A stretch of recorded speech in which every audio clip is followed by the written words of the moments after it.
কেঁদে যেন কি খাচ্ছি রে, দর্দন যেন কি খাচ্ছি রে, গগলি বুড়ি আমার কি খাচ্ছে। চলো হয়ে গেছে, অনেক করে দিয়ে দিয়েছি, বেশি অনেক টাইম তোমাদের দিয়ে দিয়েছে।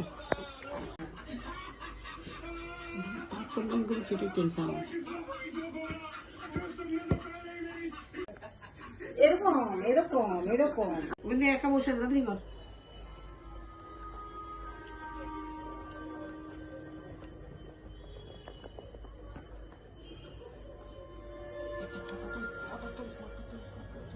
মনে হয় এটা রান্না, মনে হয় সবাই দেবো, মনে মনে মনে দেবো, পেছন দিকে পুরো হয়ে যাচ্ছে যে